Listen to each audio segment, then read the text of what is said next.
Dalam video kali ini, kita akan mempelajari distribusi probabilitas atau biasa dikenal dengan istilah probability distribution. Yuk, kita mulai sesi pembelajaran kita. Oh ya guys, sekadar mengingatkan bagi kalian yang belum subscribe, pastikan kalian untuk subscribe dan aktifkan juga tombol loncengnya. Karena di tiap minggunya kami selalu menyajikan video-video pembelajaran terbaru seputar dunia IT. Dan bagi kalian yang mendapatkan manfaat dari video ini, jangan lupa untuk memberikan like pada videonya. Di sini kita akan awali sesi pembelajaran dengan memahami suatu terminologi, yaitu random variable. Random variable X merepresentasikan suatu nilai numerik yang berasosiasi dengan setiap outcome dari suatu probability eksperimen. Kami ulangi sekali lagi ya. Random variable X merepresentasikan suatu nilai numerik yang berasosiasi dengan setiap outcome dari suatu probability eksperimen. Kata random di sini mengindikasikan bahwa nilai X ditentukan secara kebetulan atau by chance.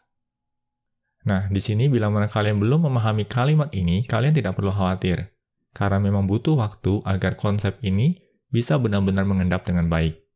Kalian bisa kembali ke slide ini kapan saja. Terdapat dua jenis random variable, yaitu discrete random variable dan continuous random variable. Kami ulangi sekali lagi ya. Terdapat dua jenis random variable, yaitu discrete random variable dan continuous random variable. Berikut adalah beberapa faktor pembeda di antara keduanya.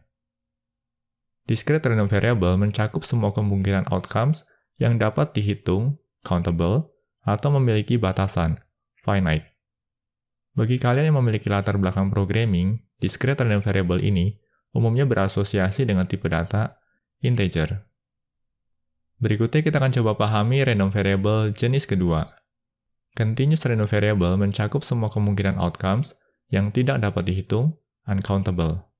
Umumnya direpresentasikan dengan nilai interval.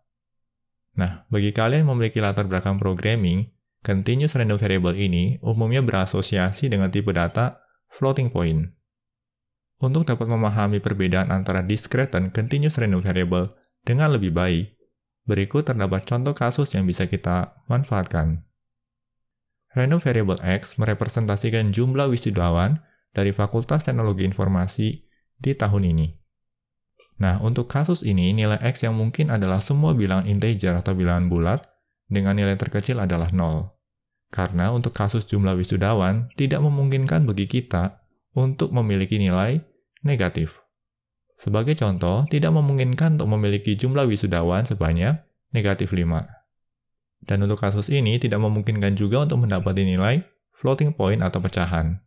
Sebagai contoh, tidak memungkinkan untuk memiliki jumlah wisudawan sebanyak 2,5. Oleh karenanya, random variable X ini termasuk dalam discrete random variable. Lalu berikutnya kita akan pelajari contoh kasus kedua.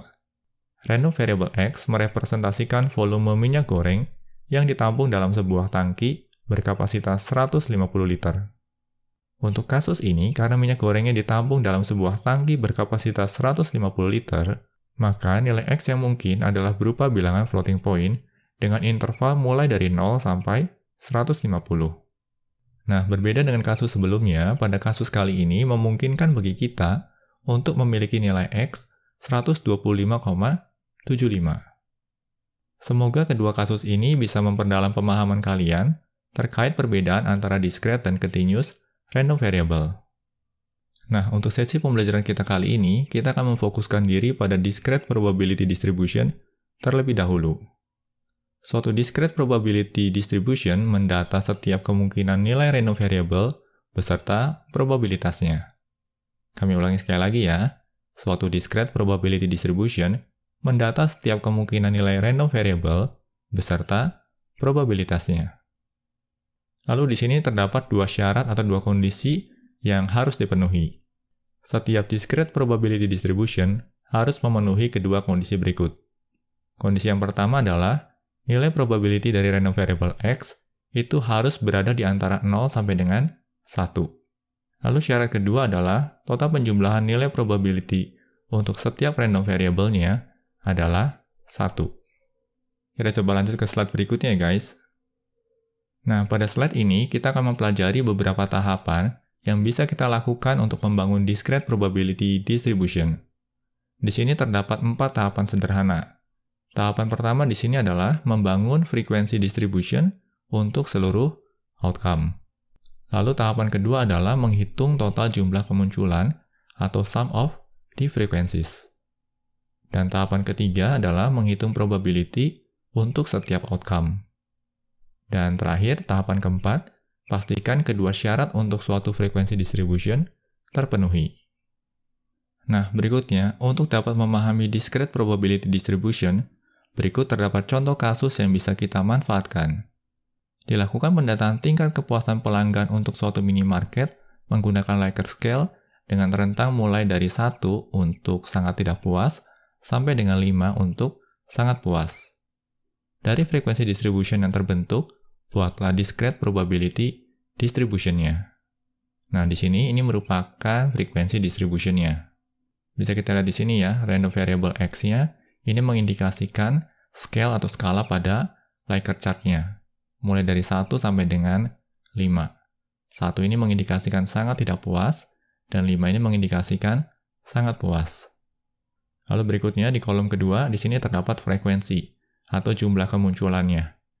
Untuk sangat tidak puas, ya jumlah kemunculannya ada 24. Lalu untuk skala 2, ya jumlah kemunculannya ada 33. Untuk skala 3, jumlah kemunculannya ada 4. Skala 4, jumlah kemunculannya ada 30. Dan terakhir, skala 5, jumlah kemunculannya ada 21. Nah, dari frekuensi distribution ini, kita akan coba hitung probability untuk setiap random variable-nya. Pertama-tama tentunya kita harus hitung dulu total jumlah frekuensinya. Di sini kalau kita jumlahkan semua, kita akan mendapatkan nilai 150. Oleh karenanya di sini kita bisa hitung nilai probability untuk random variable 1 adalah 24 dibagi dengan 150. Dan kita mendapatkan nilai 0,16. Selanjutnya, probability untuk random variable 2 adalah 33 dibagi dengan 150. Dan kita mendapatkan nilai 0,22. Nah, perhitungan yang sama kita terapkan untuk random variable 3, 4, dan 5. Dan hasilnya adalah seperti ini. Di sini bisa kita lihat, untuk random variable 1, probability-nya adalah 0,16. Untuk random variable 2, nilai probability-nya adalah 0,22. Untuk random variable 3, nilai probability-nya adalah 0,28.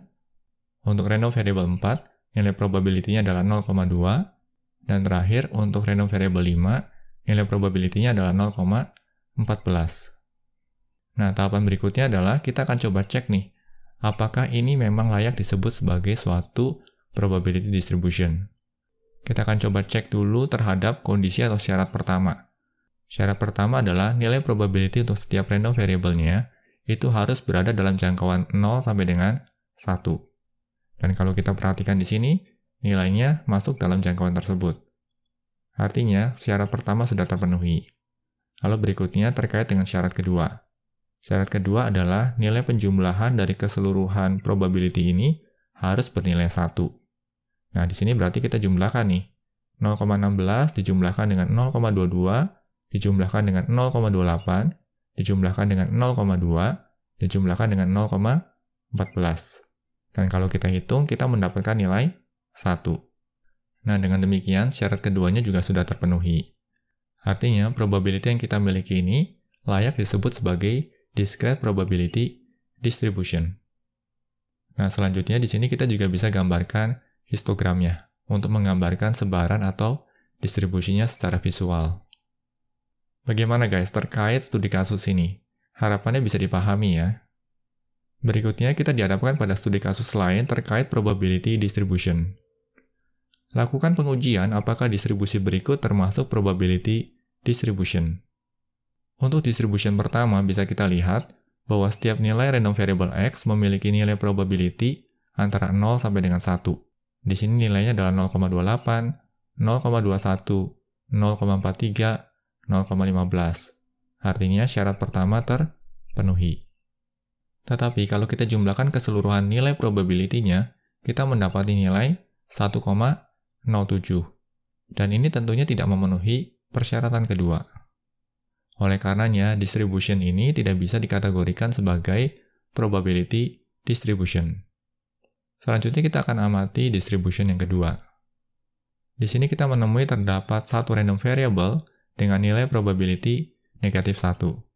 Dan ini tentunya tidak sesuai dengan persyaratan pertama, di mana nilai probability untuk setiap random variable mesti berada dalam rentang 0 sampai dengan 1. Oleh karenanya, distribution ini pun tidak bisa dikategorikan sebagai probability distribution.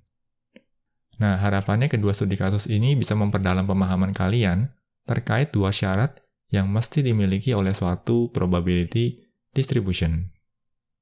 Kita lanjut ya guys ke slide berikutnya. Pada slide ini kita akan mempelajari alat ukur yang sudah kita pelajari sebelumnya pada sesi pembelajaran statistika deskriptif, yaitu mean atau rata-rata. Hanya saja di sini kita akan menerapkannya pada discrete probability distribution. Nilai mean untuk suatu discrete random variable dapat diformulasikan sebagai berikut. Mu sama dengan sum dari X dikali probability dari X. Atau dengan kata lain, nilai mean ini bisa diperoleh dengan menjumlahkan hasil perkalian setiap nilai random variable X dengan nilai probability-nya. Berikutnya, untuk dapat memahami kalkulasi mean pada discrete probability distribution, berikut terdapat contoh kasus yang bisa kita manfaatkan. Berdasarkan discrete probability distribution dari pendataan tingkat kepuasan pelanggan untuk suatu minimarket menggunakan Likert scale dengan rentang mulai dari 1 sangat tidak puas sampai dengan 5 sangat puas, hitunglah nilai mean untuk skornya. Nah, di sini skornya adalah random variable-nya, yaitu 1, 2, 3, 4, dan 5. Dan berikut adalah probability untuk setiap nilai random variable-nya. Dan nilai probability ini sudah kita hitung sebelumnya. Nah, selanjutnya untuk menghitung nilai mean, kita tinggal terapkan saja formula sebelumnya. Pertama-tama di sini kita kalikan dulu setiap nilai random variable dengan nilai probability-nya. Berarti di sini 1 dikalikan 0,16, hasilnya adalah 0,16. Lalu berikutnya 2 dikalikan dengan 0,22, hasilnya adalah 0,44. Dan seterusnya. Lalu selanjutnya, hasil perkalian ini akan kita jumlahkan. Dan di sini kita peroleh nilai 2,94. Atau kalau kita bulatkan menjadi 2,9. Nah, bagaimana guys terkait dengan proses kalkulasinya? Cukup mudah bukan? Nah, di sini bisa kita lihat nilai mean-nya mendekati 3. Maka bisa kita interpretasikan bahwa sebagian besar pelanggan memberikan nilai kepuasan yang netral. Tetapi karena nilai mean-nya sedikit di bawah 3, maka bisa juga diinterpretasikan bahwa kebanyakan pelanggan memberikan nilai kepuasan netral walau ada tendensi mengarah ke kurang puas. Nah, ini merupakan studi kasus sederhana terkait penerapan mean pada discrete random variable. Harapannya bisa dipahami ya. Kita akan coba lanjut ke slide berikutnya. Setelah sebelumnya kita mempelajari penerapan mean pada discrete probability distribution, berikutnya kita akan mempelajari penerapan standard deviation. Nilai variance dan standard deviation untuk suatu discrete random variable dapat diformulasikan sebagai berikut. Nah, ini merupakan variance ya. Variance itu berarti dinotasikan dengan sigma pangkat 2, ya, atau sigma square. Nah, nilai variance ini diperoleh dari hasil penjumlahan atau sum X diselisihkan dengan nilai mu atau nilai rata-rata, dan ini dipangkatkan 2, lalu dikalikan dengan probability dari X-nya. Lalu selanjutnya, untuk memperoleh nilai standard deviation atau sigma, ini bisa kita peroleh dengan melakukan akar kuadrat terhadap nilai sigma square-nya atau terhadap nilai variance-nya. Nah, bagaimana guys terkait dengan formulanya? Harapannya bisa dipahami ya. Untuk dapat memahami kalkulasi standard deviation pada discrete probability distribution, berikut terdapat contoh kasus yang bisa kita manfaatkan. Berdasarkan discrete probability distribution dari pendataan tingkat kepuasan pelanggan untuk suatu minimarket menggunakan Likert scale dengan rentang mulai dari 1 sangat tidak puas sampai dengan 5 sangat puas, hitunglah nilai standar deviation-nya. Nah, di sini kita dihadapkan pada studi kasus yang sama dengan sebelumnya, di mana nilai X ini merupakan nilai random variable yang merepresentasikan semua kemungkinan skala pada Likert scale. Di sini ada 1, 2, 3, 4, dan 5. Lalu berdasarkan hasil kalkulasi sebelumnya, kita juga mendapatkan nilai probability untuk setiap nilai random variable-nya. Lalu berikutnya, untuk menghitung nilai standard deviation, pertama-tama kita selisihkan dulu nilai setiap random variable dengan nilai mu-nya atau nilai rata-ratanya. Dan kalau kita lihat pada slide sebelumnya, ya, di sini kita dapati bahwa nilai mu-nya atau nilai rata-ratanya adalah 2,94. Artinya, di sini setiap nilai random variable x akan diselisihkan dengan nilai 2,94. Nah, di sini berarti nilai 1 ini akan kita selisihkan dengan nilai 2,94. Dan dihasilkan nilai negatif 1,94. Lalu berikutnya di sini nilai 2-nya juga kita selisihkan dengan 2,94. Sehingga kita memperoleh nilai 0,94. Nilai 3 juga kita selisihkan dengan 2,94 dan menghasilkan nilai 0,06. 4 juga kita selisihkan dengan 2,94 dan dihasilkan nilai 1,06. Lalu berikutnya nilai 5 ini juga kita selisihkan dengan 2,94 dan menghasilkan nilai 2,06. Lalu pada tahapan selanjutnya, setiap selisih nilai ini akan kita pangkatkan 2. Berarti di sini negatif 1,94 kita pangkatkan 2, kita memperoleh nilai 3,7636. Lalu berikutnya nilai negatif 0,94 kita pangkatkan 2, dan kita peroleh nilai 0,8836.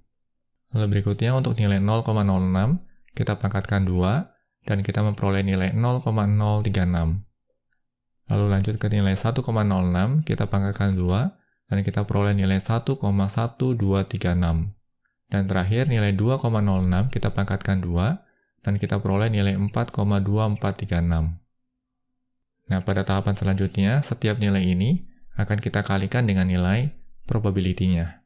Berarti di sini 0,16 kita kalikan dengan 3,7636. Dan kita memperoleh nilai 0,602176. Selanjutnya nilai 0,22 kita kalikan dengan 0,8836. Dan kita memperoleh nilai 0,194392. Dan proses yang sama kita lakukan pada random variable 3, 4, dan 5. Lalu selanjutnya, setiap nilai ini kita jumlahkan. Dan kita memperoleh nilai 1,614. Nah, yang perlu digarisbawahi di sini adalah nilai 1,614 ini bukan nilai standard deviation. Ini masih nilai variance-nya. Untuk mendapatkan nilai standard deviation dari variance, caranya adalah kita tinggal akar kuadratkan saja nilai variance-nya. Artinya di sini kita bisa kalkulasi dengan cara akar kuadrat dari 1,6164. Dan kita peroleh nilai 1,3. Nah, ini merupakan nilai standard deviation-nya. Pertanyaan berikutnya adalah, bagaimana cara kita menginterpretasikan nilai ini? Nah, dari nilai standard deviation yang dihasilkan, kita bisa menarik interpretasi bahwa sebagian besar pelanggan memberikan penilaian kepuasan dengan nilai simpangan tidak lebih dari 1,3 terhadap nilai min-nya. Nah, bagaimana guys terkait penerapan standard deviation pada discrete probability distribution? Harapannya bisa dipahami ya. Kita akan coba lanjut ke slide berikutnya. Pada slide ini, kita akan mengenal expected value. Nilai min dari suatu random variable merepresentasikan apa yang bisa kita harapkan untuk diperoleh dari ribuan kali percobaan atau trials. Ini juga dikenal dengan istilah expected value. Kami ulangi sekali lagi ya. Nilai min dari suatu random variable merepresentasikan apa yang bisa kita harapkan untuk diperoleh dari ribuan kali percobaan atau trials. Ini juga dikenal dengan istilah expected value. Dan expected value bisa diformulasikan sebagai berikut. Nilai expected value untuk X ini akan setara dengan mu. Atau dengan kata lain bisa kita kalkulasikan dengan cara menjumlahkan hasil perkalian setiap random variable X dengan nilai probability-nya. Nah, di sini ada 2 poin tambahan yang perlu diperhatikan. Poin pertama adalah nilai probability tidak mungkin negatif, tetapi nilai expected value memungkinkan untuk negatif. Lalu poin kedua, di banyak kasus nilai expected value 0 dapat memiliki makna tersendiri. Untuk kasus permainan, ini mengindikasikan fair game. Dan untuk kasus loss and profit analysis, nilai expected value 0 ini mengindikasikan break-even point. Nah, untuk dapat memahami penerapan expected value pada discrete probability distribution, berikut terdapat contoh kasus yang bisa kita manfaatkan. Dalam suatu undian berhadiah, terjual sebanyak 1.500 tiket. Harga untuk tiap tiket adalah $2, dan tersedia 4 buah hadiah atau 4 hadiah untuk undian tiket, yaitu $498, $248, $148, dan $73. Nah, ini berarti 4 hadiah yang mungkin diperoleh. Kalau kita membeli 1 buah tiket, berapa expected value untuk memenangkan undian atau biasa dikenal dengan istilah gain? Nah, berarti di sini pertama-tama kita perlu mendata dulu semua kemungkinan outcome-nya. Nah, kemungkinan outcome pertama adalah mendapatkan hadiah atau memenangkan hadiah sebesar $498. Lalu kemungkinan outcome kedua adalah memenangkan hadiah sebesar $248. Kemungkinan outcome ketiga adalah memenangkan hadiah sebesar $148. Dan kemungkinan outcome keempat adalah memenangkan hadiah sebesar $73. Nah, yang perlu diperhatikan di sini adalah keempat nilai ini belum merepresentasikan keseluruhan outcome. Karena selain menang, kita juga punya kemungkinan kalah. Nah, kalau kalah berarti kemungkinan outcome-nya adalah negatif $2. Atau dengan kata lain di sini kita rugi $2. Bagaimana guys terkait dengan pendataan setiap kemungkinan outcome dulu? Harapannya bisa dipahami ya. Berikutnya, kita akan coba cek nilai probability-nya. Karena total jumlah tiket yang terjual sebanyak 1.500 tiket, oleh karenanya nilai 1.500 ini akan berperan sebagai nilai pembaginya. Nah, kita lihat dulu untuk outcome yang pertama. Di sini hanya akan ada satu pemenang saja yang berhak memperoleh $498. Artinya nilai probability-nya adalah 1/1500. Berikutnya juga sama, ya hanya akan ada satu pemenang saja yang berhak mendapatkan hadiah $248. Berarti nilai probability-nya adalah 1/1500. Demikian juga untuk pemenang $148. Hanya ada satu pemenang. Berarti 1/1500. Demikian juga untuk pemenang sebesar $73, itu hanya akan ada satu pemenang. Berarti 1/1500. Nah, itu tadi terkait pemenang. Artinya, sisanya itu adalah yang kalah. Nah, yang kalah di sini kan berarti nilai random variable-nya adalah negatif $2. Dan sisanya tadi berarti 1.500 dikurangi 4 ya. Dan di sini kita memperoleh nilai 1.496.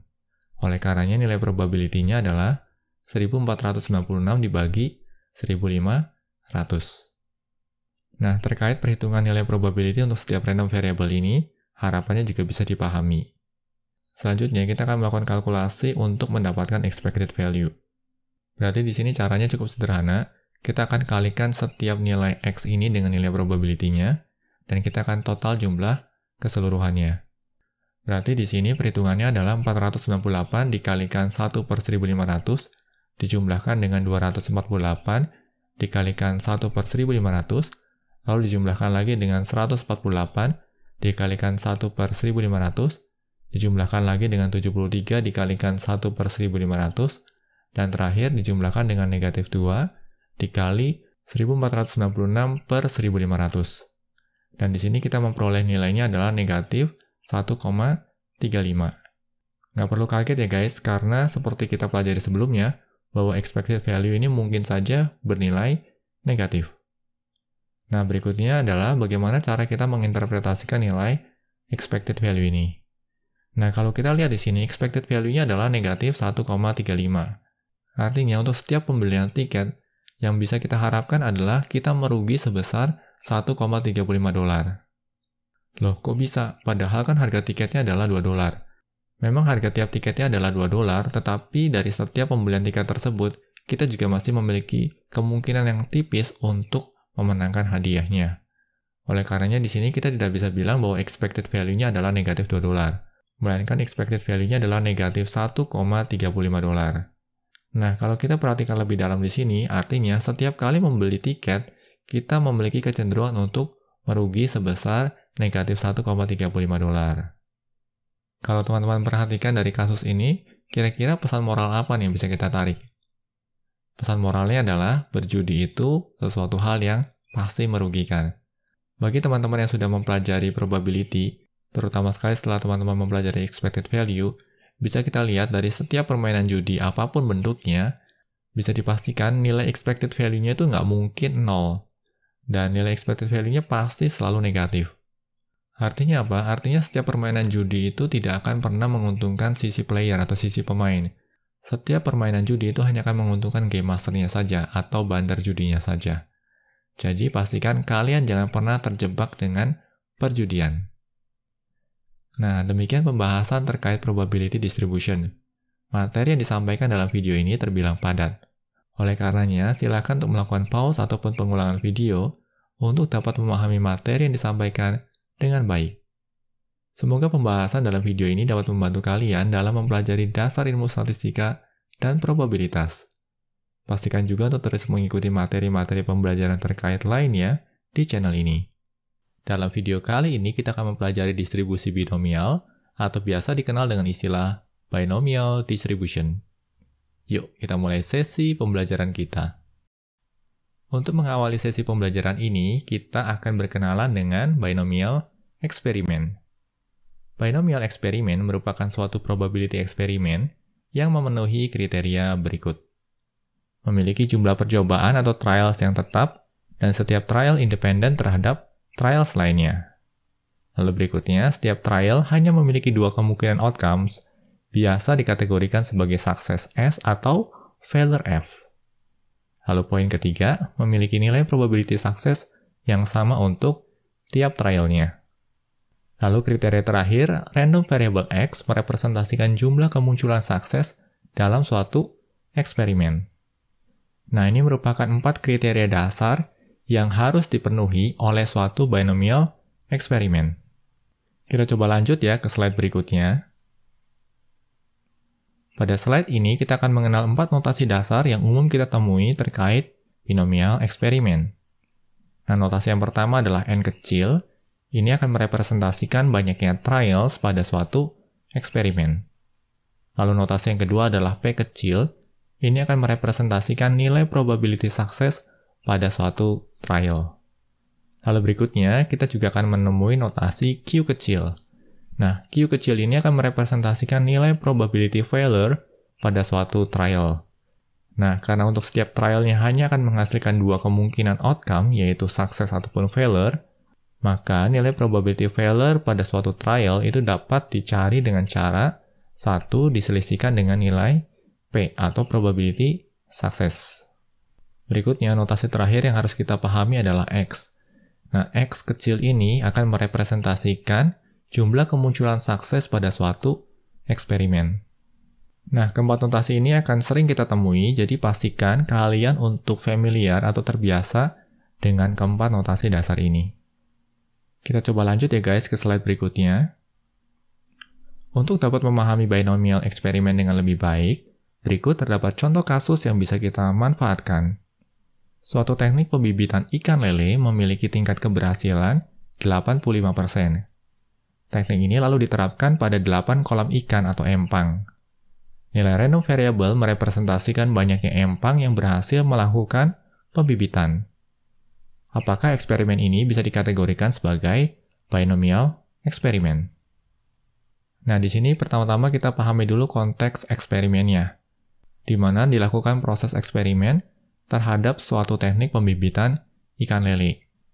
Nah, teknik pembibitan ikan lele ini akan menghasilkan dua buah outcome, yaitu berhasil atau gagal, ya sukses atau failure. Nah, di sini tingkat keberhasilannya adalah 85%. Lalu berikutnya, teknik ini akan diterapkan pada 8 kolam ikan yang berbeda. Nah, dengan kata lain, nilai N-nya atau jumlah trialnya adalah 8, dengan tingkat keberhasilan atau tingkat suksesnya adalah 0,85. Nah, nilai 0,85 ini diperoleh dari 85%. Lalu berikutnya, kita juga perlu hitung nilai probability untuk failure atau kegagalan. Dan ini kita bisa peroleh dengan 1 diselisihkan dengan 0,85. Dan kita memperoleh nilai 0,15. Atau dengan kata lain, probability untuk gagalnya adalah 15%. Lalu berikutnya kita akan perhatikan nilai random variable X-nya.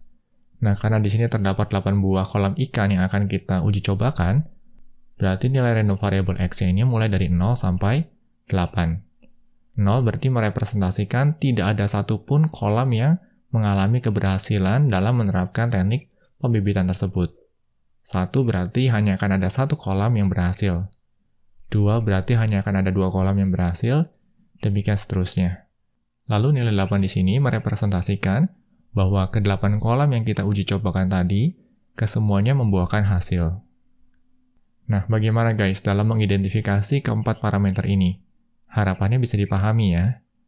Nah, kalau kita cermati lagi di sini, tingkat keberhasilan atau kegagalan di satu kolam ikan tidak akan mempengaruhi keberhasilan ataupun kegagalan di kolam ikan yang lainnya. Atau dengan kata lain, di sini kita bisa bilang bahwa setiap trialnya adalah independen satu dengan yang lainnya. Nah, dengan demikian kita bisa simpulkan bahwa eksperimen ini termasuk dalam kategori binomial eksperimen. Nah, bagaimana guys? Harapannya bisa dipahami ya. Bagi kalian yang mengalami kebingungan, kalian bisa merefer kembali atau mengacu kembali slide yang membahas 4 kriteria dasar dari binomial eksperimen. Kita coba lanjut ya guys ke slide berikutnya. Slide ini menghadirkan contoh kedua terkait binomial experiments. Sebuah kaleng berisi 5 kelereng merah, 9 kelereng biru, dan 6 kelereng hijau. Lalu dilakukan pengambilan 3 buah kelereng dari kaleng secara acak tanpa pengembalian atau without replacement. Random variable merepresentasikan banyaknya kelereng merah yang terambil. Apakah eksperimen ini bisa dikategorikan sebagai binomial eksperimen? Nah, di sini yang perlu digarisbawahi adalah without replacement. Nah, bagi kalian yang masih kebingungan dalam memahami perbedaan antara with replacement dan without replacement, kami sangat menyarankan kalian untuk mempelajari kembali topik terkait sampling pada playlist statistika dasar. Nah, untuk kasus ini, pengambilan acaknya itu dilakukan without replacement. Artinya, hasil yang diperoleh dari pengambilan pertama secara otomatis akan berpengaruh pada pengambilan berikutnya. Atau dengan kata lain, kita bisa bilang bahwa setiap trialnya ini tidaklah independen. Nah, kondisi seperti ini tentunya melanggar salah satu kriteria utama dari binomial eksperimen, yang mana mengharuskan agar setiap trialnya itu independen satu terhadap yang lainnya. Oleh karenanya, bisa kita simpulkan bahwa contoh kasus ini bukan binomial eksperimen. Nah, bagaimana guys? Semoga kedua contoh kasus ini bisa memperdalam pemahaman kalian terkait binomial eksperimen. Kita coba lanjut ya ke slide berikutnya. Setelah memahami apa itu binomial experiments, selanjutnya kita akan mempelajari formula untuk mendapatkan nilai probability untuk suatu random variable X pada suatu binomial eksperimen. Terdapat beberapa cara untuk menghitung probability dari X-akses dari sejumlah n trials pada suatu binomial eksperimen. Kita bisa lakukan dengan menggunakan tree diagram, multiplication rule, ataupun dengan menerapkan binomial probability formula. Nah, pada slide ini kita akan mengenal binomial probability formula.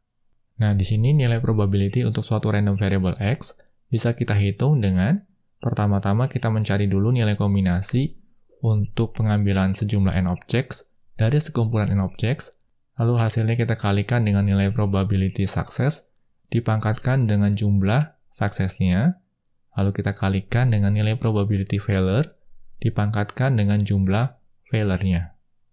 Nah, di sini n dikurangi x ya. N ini kan merupakan total jumlah trials, dan x ini merupakan jumlah suksesnya. Dengan kata lain, n dikurangi x ini akan merepresentasikan jumlah trial yang failure atau gagal. Lalu berikutnya, untuk formula probability, bisa kita jabarkan lebih lanjut menjadi seperti ini. Nah, bagaimana guys? Harapannya formulanya bisa dipahami ya. Kita coba lanjut ke slide berikutnya. Pada slide ini, kita dihadapkan contoh kasus terkait binomial probability. Diketahui peluang keberhasilan untuk suatu operasi otot tendon adalah 90%. Bila dilakukan operasi terhadap 3 orang pasien, berapa probability untuk mendapatkan keberhasilan tepat pada 2 orang pasien? Nah, di sini kita akan coba jawab kebutuhan ini atau pertanyaan ini dengan memanfaatkan tree diagram. Nah, di sini karena akan dilakukan operasi terhadap 3 orang pasien, maka kita akan buat dulu nih operasi pertama, operasi kedua, dan operasi ketiga. Nah, untuk setiap operasi yang dilakukan terdapat 2 outcome, yaitu sukses atau berhasil, dan juga failure atau gagal.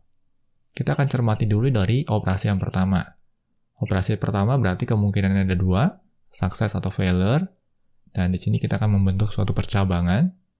Dan kita akan lanjutkan dengan operasi kedua. Operasi kedua juga sama, kemungkinannya ada dua, yaitu success dan failure, ya. Dan di sini kita terapkan success dan failure-nya untuk setiap percabangan yang sudah terbentuk sebelumnya. Berarti di sini ada success failure. Lalu berikutnya untuk operasi ketiga ini juga sama, akan memiliki dua kemungkinan outcome, yaitu success atau failure. Dan success atau failure ini akan kita terapkan pada setiap percabangan yang sebelumnya terbentuk. Nah, setelah tree diagramnya terbentuk, berikutnya kita akan data outcome-nya. Nah, kalau kita lihat ya dari jalur yang pertama, berarti outcome-nya adalah sukses, ya, atau SSS. Sukses untuk operasi pertama, operasi kedua, dan operasi ketiga. Lalu untuk outcome yang kedua berarti sukses, failure, ya. Sukses untuk operasi pertama, sukses untuk operasi yang kedua, dan gagal untuk operasi yang ketiga. Lalu berikutnya yang untuk outcome yang ketiga, sukses, failure, sukses. Sukses untuk operasi yang pertama, gagal untuk operasi yang kedua, dan sukses untuk operasi yang ketiga. Nah, di sini kita akan mendata keseluruhan outcome berdasarkan tree diagram yang kita bentuk sebelumnya. Lalu pada tahapan berikutnya adalah kita akan mencari tahu number of successes atau jumlah suksesnya. Nah, untuk outcome yang pertama jumlah suksesnya itu ada 3. Outcome yang kedua jumlah suksesnya ada 2. Outcome yang ketiga jumlah suksesnya ada 2. Outcome yang keempat jumlah suksesnya ada 1. Outcome yang kelima jumlah suksesnya ada 2 ya, ada 2S di sini. Dan seterusnya, ya, kita akan data number of successes-nya. Lalu pada tahapan selanjutnya, kita akan hitung nilai probability-nya. Nah, di sini ya, sukses, ya. Dan kita tahu nilai probability untuk sukses di tiap operasinya adalah 90%. Berarti di sini 90% dikali 90% dikali 90%.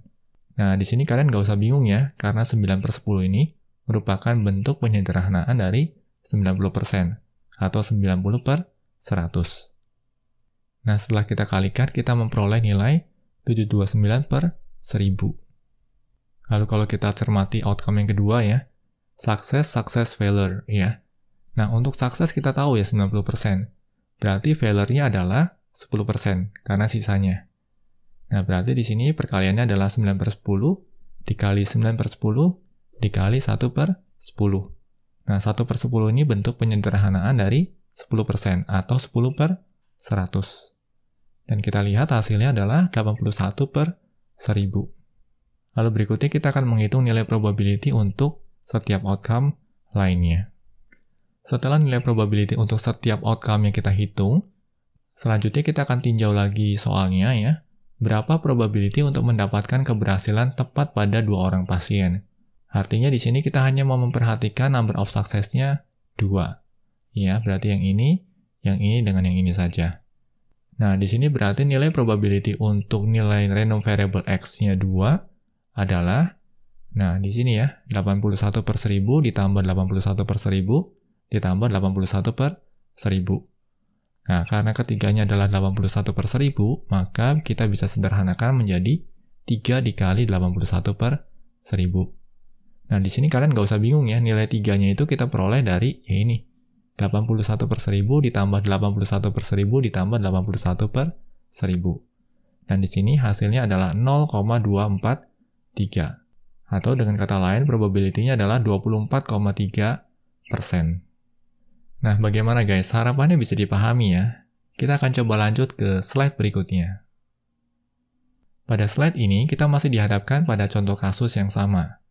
Diketahui peluang keberhasilan untuk suatu operasi otot tendon adalah 90%. Bila dilakukan operasi terhadap 3 orang pasien, berapa probability untuk mendapatkan keberhasilan tepat pada 2 orang pasien? Hanya saja kali ini kita akan jawab dengan memanfaatkan formula. Pertama-tama di sini kita data dulu ya, keempat nilai parameternya. Di sini untuk parameter N-nya akan bernilai 3 ya, karena total jumlah trialnya adalah 3 ya. Di sini akan dilakukan operasi terhadap 3 orang pasien. Lalu berikutnya kita lihat ya nilai P-nya adalah 9/10. Atau dengan kata lain tingkat probabilitas keberhasilannya adalah 90%. Selanjutnya, kita akan data juga Q-nya, ya, atau probability failure-nya. Di sini, nilai probability failure-nya adalah 10%, atau 1 per 10. Dan terakhir di sini, nilai random variable X yang mau kita amati adalah 2. Karena yang diminta di sini adalah berapa probability untuk mendapatkan keberhasilan tepat pada 2 orang pasien. Nah, selanjutnya kita tinggal terapkan saja keempat nilai parameter ini pada formula yang baru saja kita pelajari sebelumnya. Dan di sini kita memperoleh nilai 0,243 atau 24,3%. Nah, bisa kita lihat di sini ya guys, hasilnya sama persis dengan slide sebelumnya, di mana kita menyelesaikan kasus yang sama dengan menggunakan tree diagram. Bagaimana guys, harapannya kedua contoh kasus ini bisa membantu kalian dalam memahami konsep dasar dari binomial probability. Berikutnya kita akan dihadapkan pada tiga contoh kasus lain terkait pemanfaatan dari binomial probability. Kita akan awali dengan contoh kasus pertama. Berikut adalah hasil survei yang dilakukan pada warga di suatu kecamatan terkait perangkat yang biasa digunakan untuk akses ke sosial media. Bila dilakukan pemilihan secara acak untuk 7 orang dari partisipan survei, buatlah binomial probability distribution untuk partisipan yang melakukan akses menggunakan cellphone. Nah, bisa kita lihat di sini ya guys, ini merupakan persentase dari pemanfaatan alat atau device yang biasa digunakan untuk melakukan akses ke sosial media. Nah, kalau kalian cermati di sini sebenarnya terdapat kesalahan ya pada figurnya. Kalau kita lihat di sini ya, kalau di total ini jumlahnya lebih dari 100%. Karena kesalahan terjadi di sini nih. Ya, di sini 94%. Tapi ini bisa kita abaikan untuk saat ini. Fokus kita kali ini adalah untuk melihat yang sisi cellphone-nya aja. Di sini adalah 46%. Nah, soal ini atau kasus ini kita akan coba terjemahkan dulu ke dalam 4 parameter utama ini, ya. Nah, parameter yang pertama adalah parameter P, atau parameter yang merepresentasikan nilai probability untuk sukses. Nah, kondisi sukses di sini berarti kita mendapatkan bahwa partisipan yang kita pilih secara acak tadi menggunakan cellphone untuk mengakses sosial media. Dan berdasarkan figur ini, ya, nilainya adalah 46%. Atau dengan kata lain, nilai P-nya adalah 0,46. Lalu berikutnya kita cari nilai Q-nya. Nah, parameter Q ini kan merupakan probability untuk failure, ya. Artinya 1 tinggal dikurangkan saja dengan 0,46, dan kita memperoleh nilai 0,54. Selanjutnya, kita akan melakukan trial ini sebanyak 7 kali, ya, atau dikenakan terhadap 7 orang secara acak. Maka N-nya adalah 7. Lalu berikutnya nilai parameter X di sini akan mencakup nilai 0 sampai dengan nilai 7. 0 berarti dari ke-7 orang partisipan yang kita pilih secara acak, tidak ada satupun yang menggunakan cellphone untuk mengakses sosial media. 1 berarti ada 1 partisipan yang kita pilih yang menggunakan cellphone untuk mengakses sosial media. Demikian seterusnya. Dan nilai 7 di sini berarti dari 7 orang partisipan yang kita pilih secara acak, ke-7-nya menggunakan cellphone untuk mengakses sosial media. Nah, bagaimana guys? Harapannya bisa dipahami ya konteksnya di sini. Lalu berikutnya, kebutuhan yang diminta di sini adalah untuk membuat binomial probability distribution untuk partisipan yang melakukan akses menggunakan cellphone. Nah, karena kita ingin membangun binomial probability distribution, maka kita perlu menghitung probability untuk setiap nilai random variable-nya. Dan kita tahu di sini ya, nilai random variable-nya itu mulai dari 0 sampai dengan 7. Artinya kita perlu hitung nilai probability untuk random variable 0, lalu probability untuk nilai random variable 1, dan seterusnya sampai dengan nilai probability untuk random variable 7. Nah, di sini kita bisa menerapkan formula yang kita pelajari sebelumnya, dan kita mendapatkan hasil seperti ini. Nah, bagaimana guys? Harapannya bisa dipahami ya tahapannya. Oke, kita akan coba lanjut ke slide berikutnya. Nah, pada slide ini kita dihadapkan pada contoh kasus kedua terkait binomial probability. Berdasarkan hasil survei yang dilakukan pada warga di suatu kecamatan, didapati 62% partisipan berpendapat bahwa terdapat keterkaitan antara kegemaran anak-anak dalam bermain video game bertema kekerasan dengan kenakalan remaja. bila dilakukan pemilihan secara acak untuk 4 orang dari partisipan survei, berapa probability untuk mendapatkan? Nah, di sini kita dihadapkan pada 3 kasus berbeda ya. Untuk kasus yang pertama, tepat 2 orang yang sependapat. Untuk kasus yang kedua, setidaknya 2 orang yang sependapat. Dan untuk kasus yang ketiga, kurang dari 2 orang yang sependapat. Nah, di sini pertama-tama ya, kita akan coba ekstrak dulu nih parameter dasarnya, yaitu parameter N, P, dan Q-nya. Nah, di sini nilai parameter N-nya adalah 4 ya, karena kita memilih 4 orang secara acak di sini. Lalu berikutnya kita akan melihat parameter P-nya. Nah, nilai keberhasilan di sini itu ditentukan dengan ditemukannya partisipan yang kita pilih secara acak yang sependapat dengan pendapat bahwa terdapat keterkaitan antara kegemaran anak-anak dalam memainkan video game bertema kekerasan dengan kenakalan remaja. Nah, yang sependapat dengan pendapat ini. Dan pendapat seperti ini ditemui pada 62% partisipan. Oleh karenanya, nilai P-nya di sini adalah 0,62 atau 62%. Lalu berikutnya untuk nilai Q bisa kita hitung dari 1 dikurangi 0,62. Dan kita memperoleh nilai 0,38. Oke, berikutnya kalau kita cermati di kasus yang A. Di kasus yang A ini tepat 2 orang yang sependapat. Artinya nilai random variable yang mau kita cermati adalah X2, ya, atau nilai random variable 2. Berarti di sini kita mencari nilai probabilitas untuk 2. Dan kita tinggal terapkan saja formula yang kita pelajari sebelumnya. Lalu kita memperoleh hasil yaitu 0,333. Nah, ini merupakan jawaban untuk kasus A yang ini. Lalu berikutnya untuk kasus yang B, setidaknya 2 orang yang sependapat. Nah, di sini kata kuncinya adalah setidaknya 2 orang yang sependapat. Artinya nilai random variable X ini akan lebih besar atau sama dengan 2. Atau dengan kata lain di sini ya, karena nilai N-nya adalah 4, berarti nilai maksimumnya adalah 4. Berarti nilai random variable yang valid untuk kasus B ini adalah 2, 3, dan 4. Berarti di sini pertama-tama kita harus hitung dulu nih, nilai probability untuk random variable 2, nilai probability untuk random variable 3, dan nilai probability untuk random variable 4. Nah, untuk kasus B ini, nilai probability totalnya adalah nilai probability untuk nilai random variable X lebih besar sama dengan 2. Dan bisa kita peroleh dengan menjumlahkan nilai probability untuk random variable 2 ditambah dengan nilai probability untuk random variable 3 dan dijumlahkan lagi dengan nilai probability untuk random variable 4. Lalu kita kalkulasikan dan kita peroleh nilai 0,843.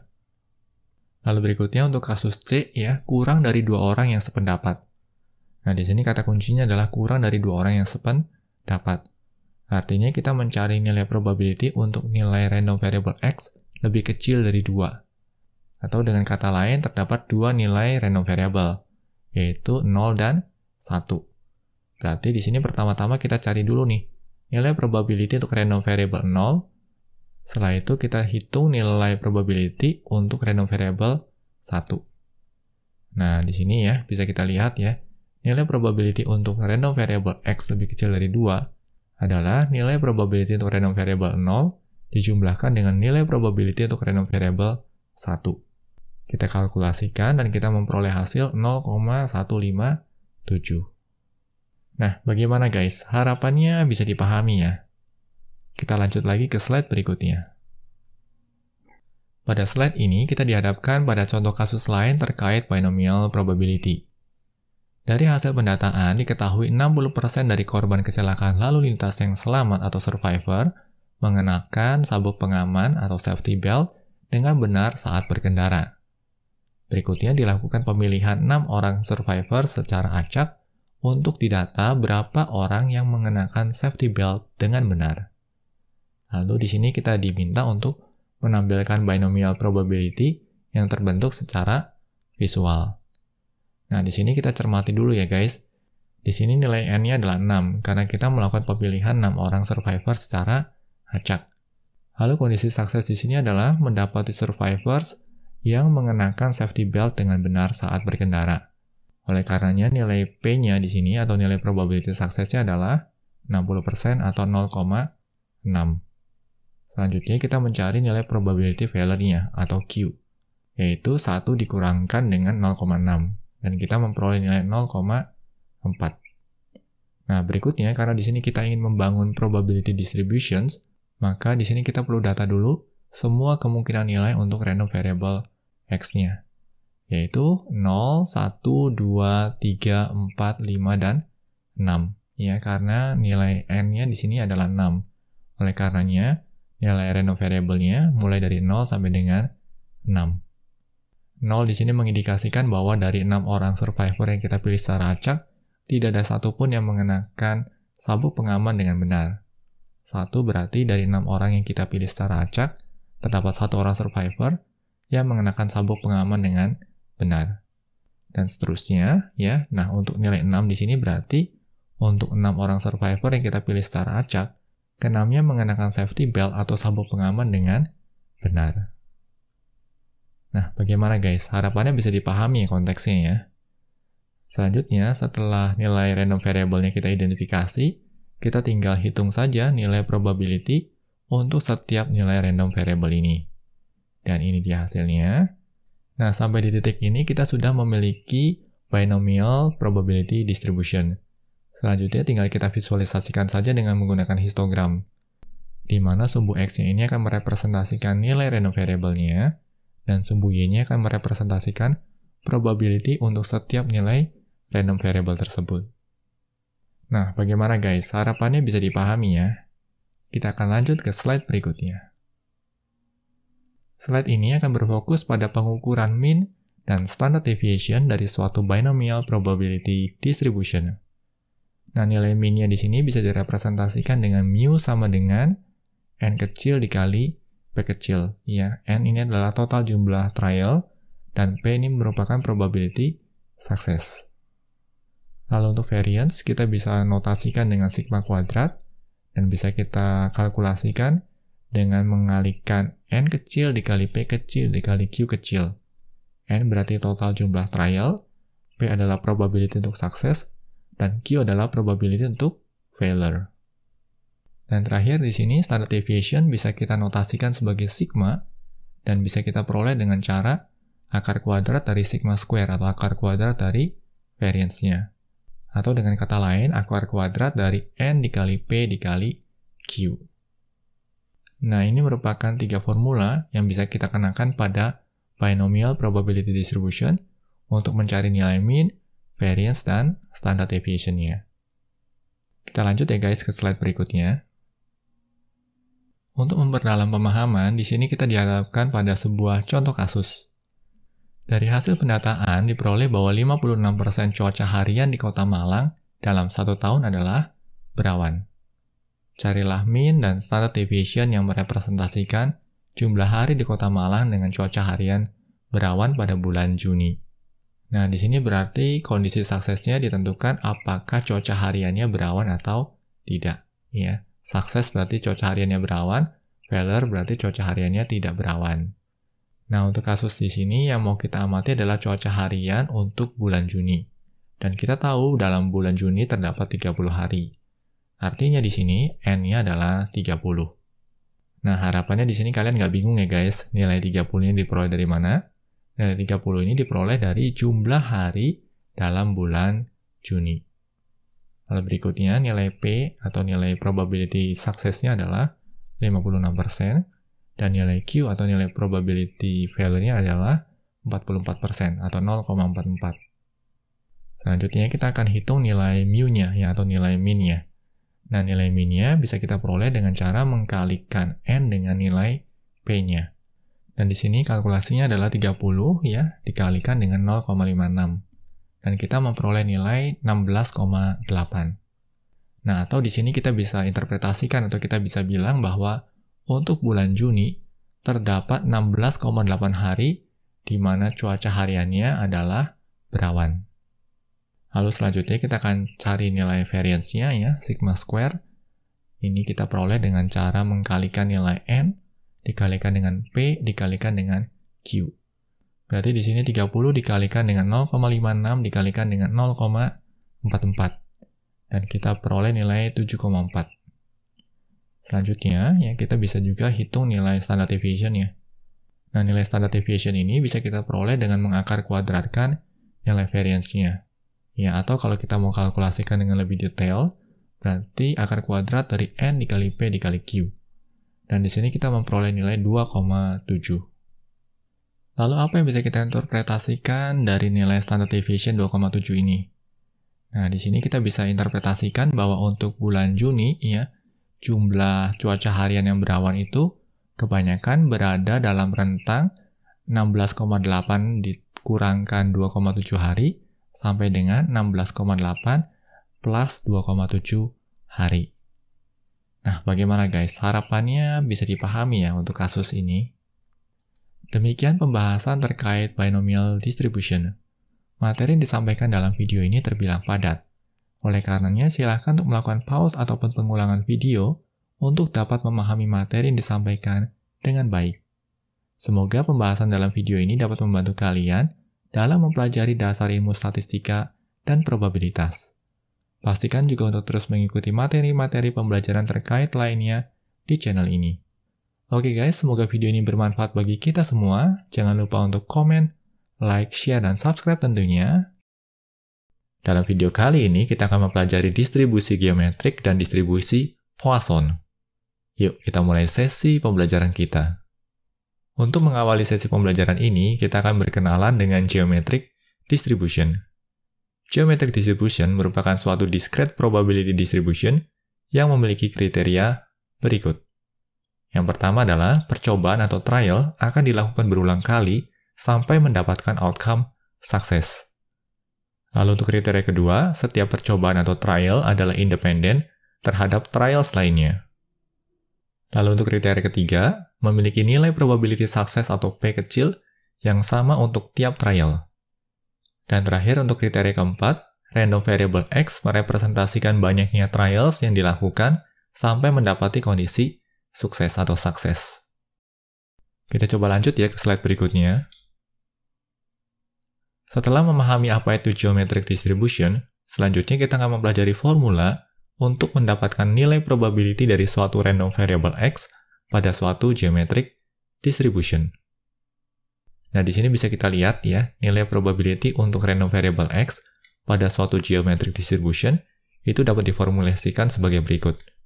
Nilai P atau nilai probability untuk sukses akan dikalikan dengan nilai Q yang merepresentasikan nilai probability untuk failure, di mana nilai Q-nya akan dipangkatkan dengan nilai X dikurangi 1. Nah, seperti dijelaskan sebelumnya, nilai Q ini merupakan nilai probability untuk failure.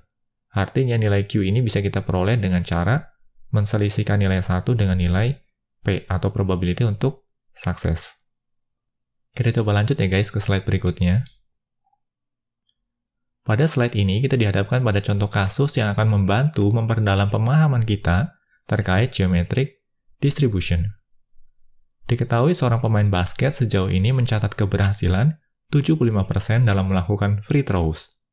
Lalu pertanyaannya di sini adalah, berapa probability pemain tersebut mendapatkan poin free throw pertamanya pada pelemparan ketiga atau keempat? Nah, di sini berarti ya dari kasus ini kita mengetahui bahwa nilai probability untuk suksesnya adalah 0,75. Dan dari sini kita bisa menghitung nilai probability untuk failure-nya dengan cara 1 diselisihkan dengan 0,75 dan kita memperoleh nilai 0,25. Lalu berikutnya ya, kalau kita lihat di sini ada dua nilai random variable yang mau kita cermati, yaitu 3 dan 4. Berarti tahapan berikutnya kita akan menghitung nilai probability untuk random variable 3 dan juga nilai probability untuk random variable 4. Nah, di sini untuk nilai random variable 3, nilai probability-nya adalah 0,75, ya, ini merupakan nilai probability sukses, dibagi dengan 0,25, yang merupakan nilai probability to failure, lalu dibagi dengan 3 dikurangi 1, di mana 3 ini merepresentasikan nilai dari random variable-nya. Dan di sini kita memperoleh nilai 0,046875. Nah, formula yang sama juga akan kita terapkan untuk menghitung atau mencari nilai probability dari random variable 4. Nah, di sini untuk proses kalkulasinya, 0,75 yang merupakan nilai probability sukses akan dikalikan dengan 0,25 yang merupakan nilai probability value, di mana nilai probability value ini kita pangkatkan dengan 4 dikurangkan dengan 1. Nah, nilai 4 ini merepresentasikan nilai dari random variable-nya. Dan di sini kita memperoleh nilai 0,011719. Nah, kembali kalau kita melihat di pertanyaannya di sini adalah berapa probability pemain tersebut mendapatkan point free throws pertamanya pada pelemparan ketiga atau keempat. Berarti di sini kita akan mencari tahu nilai probability untuk nilai random variable 3 or 4. Dan di sini kita bisa memanfaatkan addition rule. Berarti caranya adalah nilai probability 3 akan dijumlahkan dengan nilai probability 4. Dan kita akan mendapatkan nilai 0,059. Nah, bagaimana guys? Harapannya contoh kasus sederhana ini bisa membantu pemahaman kalian terkait pemanfaatan dari geometric distribution. Kita coba lanjut ya ke pembahasan probability distribution lainnya. Pada slide ini kita akan berkenalan dengan probability distribution yang lain, yaitu Poisson distribution. Poisson distribution merupakan suatu discrete probability distribution yang memenuhi kriteria berikut. Kriteria pertama, ya, nilai random variable X merepresentasikan banyaknya kemunculan suatu event dalam interval waktu tertentu. Lalu untuk kriteria kedua, nilai probability untuk kemunculan event adalah sama untuk setiap interval. Lalu untuk kriteria ketiga atau kriteria terakhir, jumlah kemunculan event pada suatu interval adalah independen terhadap jumlah kemunculan event pada interval lainnya. Kita coba lanjut ya guys ke slide berikutnya. Setelah memahami apa itu Poisson distribution, berikutnya kita akan mempelajari formula untuk mendapatkan nilai probability dari suatu random variable X pada suatu Poisson distribution. Nah, di sini bisa kita lihat ya nilai probability untuk random variable X pada suatu Poisson distribution dapat diformulasikan sebagai berikut. Nilai mu akan dipangkatkan dengan X, lalu dikalikan dengan E, yang akan dipangkatkan dengan nilai negatif dari mu-nya. Setelah itu akan dibagi dengan X faktorial. Nah, X ini kan merupakan nilai dari random variable-nya. Sedangkan E ini akan merepresentasikan bilangan irasional yang memiliki nilai 2,71828. Lalu terakhir di sini ada mu ya. Mu ini akan merepresentasikan rata-rata jumlah kemunculan event di tiap interval. Kita coba lanjut ya guys ke slide berikutnya. Pada slide ini kita dihadapkan pada contoh kasus yang akan membantu memperdalam pemahaman kita terkait Poisson distribution. Diketahui rata-rata jumlah kasus kecelakaan lalu lintas per bulan yang terjadi di suatu ruas jalan tol adalah 3 kasus. Lalu pertanyaannya di sini adalah, berapa nilai probability untuk mendapatkan 4 kasus kecelakaan dalam 1 bulan tertentu pada ruas jalan tol tersebut? Nah, berdasarkan contoh kasus di sini, kita sudah mendapatkan nilai rata-ratanya, yaitu 3. Ya, berarti nilai mu-nya adalah 3. Dan nilai random variable yang mau kita amati adalah 4. Berarti nilai X-nya adalah 4. Nah, di sini berikutnya kita akan coba hitung nilai probability dari nilai random variable 4 ini. Caranya, 3 dipangkatkan dengan 4, ya. 4 ini adalah nilai dari X-nya, dan 3 ini merupakan nilai mu-nya. Lalu dikalikan dengan E, yang merupakan bilangan irasional, yang dipangkatkan dengan negatif mu. Dalam hal ini adalah negatif 3. Lalu hasilnya akan dibagi dengan 4 faktorial. Dan di sini kita akan memperoleh nilai 0,168. Nah, bagaimana guys? Cukup mudah bukan? Dan harapannya contoh kasus sederhana ini juga bisa membantu pemahaman kalian terkait pemanfaatan dari geometric distribution. Demikian pembahasan terkait geometric distribution dan Poisson distribution. Materi yang disampaikan dalam video ini terbilang padat. Oleh karenanya, silakan untuk melakukan pause ataupun pengulangan video untuk dapat memahami materi yang disampaikan dengan baik. Semoga pembahasan dalam video ini dapat membantu kalian dalam mempelajari dasar ilmu statistika dan probabilitas. Pastikan juga untuk terus mengikuti materi-materi pembelajaran terkait lainnya di channel ini. Oke guys, semoga video ini bermanfaat bagi kita semua. Jangan lupa untuk komen, like, share, dan subscribe tentunya, karena ini akan membantu kami untuk terus menghasilkan materi-materi pembelajaran berkualitas lainnya. Banyak belajar biar bisa bantu banyak orang.